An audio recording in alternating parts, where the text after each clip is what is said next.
And I don't think taking the cultural pressure off of men to be breadwinners is going to solve the problem, because I think some of that pressure is self-imposed. That is, I think it's an evolutionary adaptation. And I think that some of it is imposed by their partners. And I think that some of the more relaxed attitude women have regarding not feeling compelled to squeeze every single last penny out of a job is also self-imposed in that evolutionary sense. And it's also part of the reason why so many women are now finding it hard to cope with the primary breadwinner role. So we're left with a set of very sticky questions as to what's to be done about all this, and whether it's reasonable or just to do anything at all.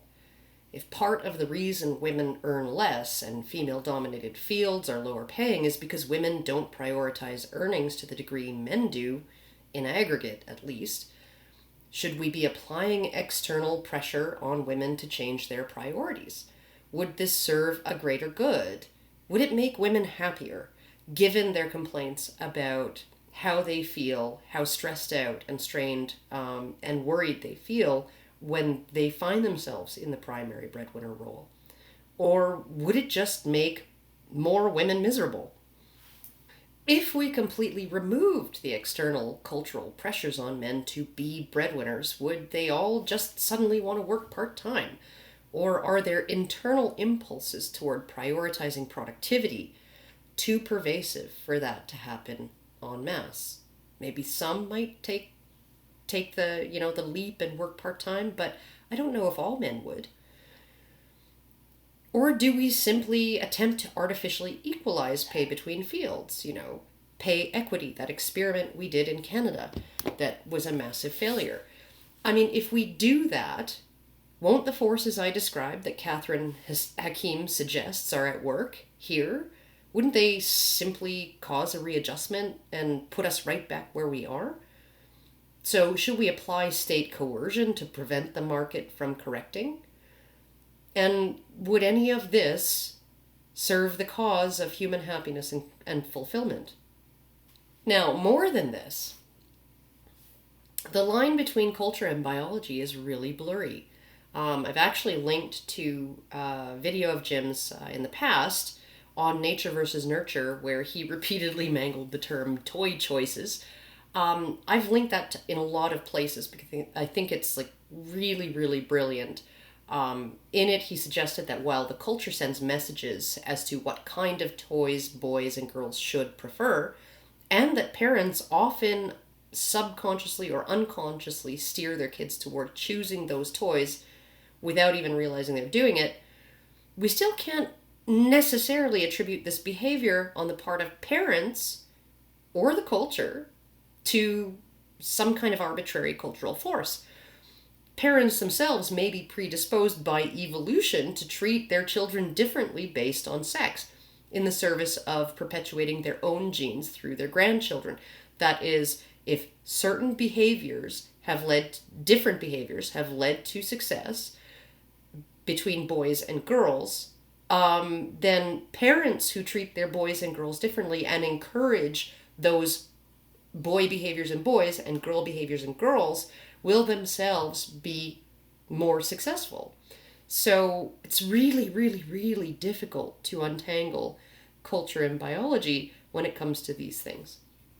So we could look at the common feminist complaint that culture steers women and men toward different interests, but how do we determine how much of that is actually culture and how much of it is innate tendencies on the parts of individuals? Jim said that the fire services where he is, and he's a firefighter, they've done a lot of outreach to women and really haven't been that successful. And in Norway, they had massive government programs to do the same for women in engineering with abysmal success. And finally, they just mostly gave up and stopped throwing money at the problem. And this is in one of the most egalitarian countries in the world. Gender segregation in field of choice in countries like Sweden is actually much more extreme than in places like India or even Iran. So it would kind of appear that the more relaxed the cultural expectations are and the less economic pressure there is pushing everyone to maximize earnings, the more that traditionally gendered things, tend to play out in terms of what fields men and women tend to choose. So is this a matter of people having greater freedom to express their innate predispositions once external pressures have been lifted?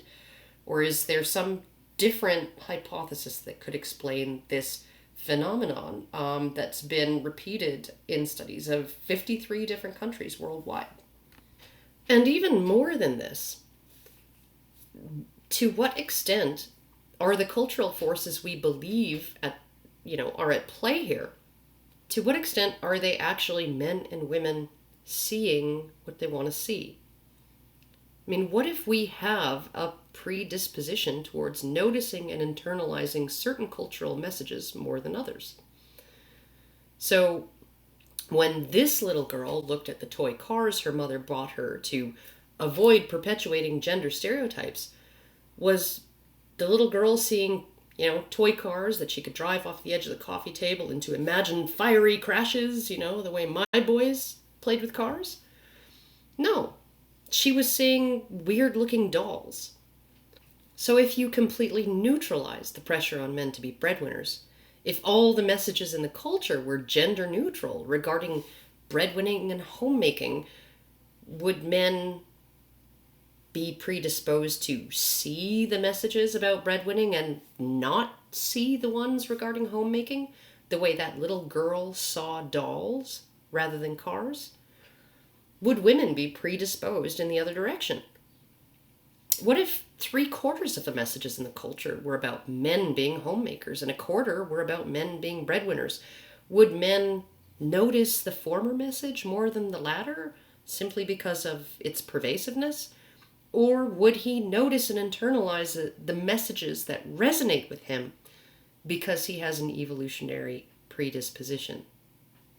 And even in a culture where 3/4 of the messages about breadwinning and homemaking are counter to the traditional male breadwinner woman homemaker model, would a man then maybe be able to claim that he felt a cultural pressure to be a breadwinner, even when most of the messages and the pressures were actually trying to steer him in the direction of homemaking, simply because what messages there were stood out to him more starkly?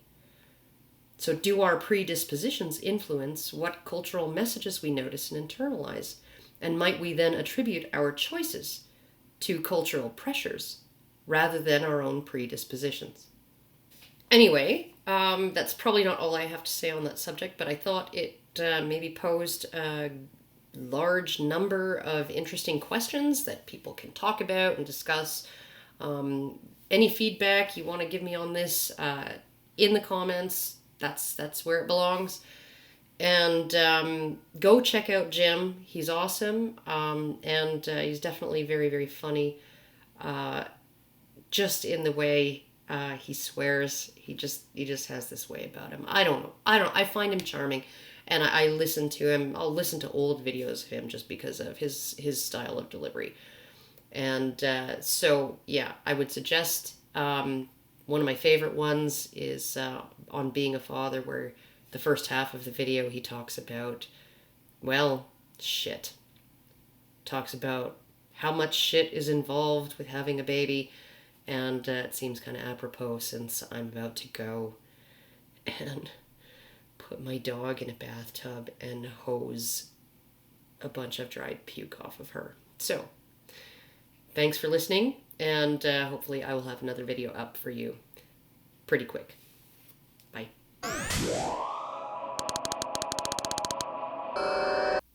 Seriously, dog. Seriously. Again? Fuck.